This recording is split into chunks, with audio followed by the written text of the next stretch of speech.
Death. It's the one certainty in life, yet it's also the one thing most of us fear deeply. The fear of death can feel overwhelming, looming in the background, shaping our choices, and holding us back from truly living. But what if I told you that we can face this fear and even transform it into something that brings us peace? First, understand this. The fear of death is natural. It's part of being human. Our minds are wired to protect us, to avoid danger, and to cling to survival. But when we let this fear dominate us, it can steal the joy from our lives. The goal isn't to eliminate the fear completely, but to change our relationship with it. One way to do this is by shifting your focus from the end to the now. The fear of death often comes from living too much in the future, obsessing over what's to come instead of fully experiencing what's already here. Practicing mindfulness through meditation, deep breathing, or even just being present in your daily life can help.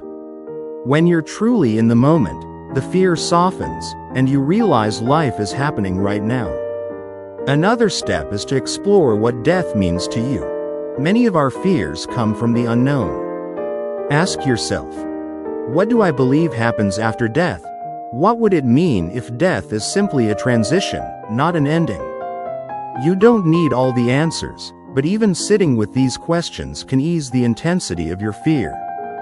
Gratitude is another powerful tool.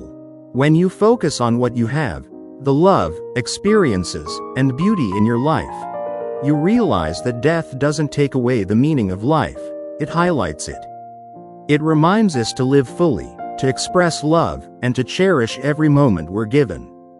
For some, the fear of death is tied to the fear of not having done enough or being enough. If this resonates, shift your focus to purpose. What legacy do you want to leave? What small actions today can align with your values and make a difference? By living meaningfully, death loses some of its sting because you know you've made your time count. It's also important to recognize that death is part of nature, a process that connects all living things.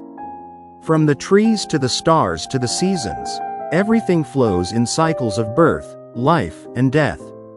When you see yourself as part of this greater whole, death feels less like an ending and more like a continuation of life's rhythm. And finally, remember that fear can be a teacher. Instead of running from it, lean into it. Journal about it, talk about it, share your thoughts with people you trust. You'll often find that the more you face the fear, the smaller it becomes. The truth is, we can't escape death, but we can escape its grip on our minds. When we accept its inevitability, we free ourselves to live more fully. Life isn't about how long it lasts, but about how deeply we experience it. So, breathe, be present, love fiercely, and live, not in fear of the end, but in gratitude for the gift of now.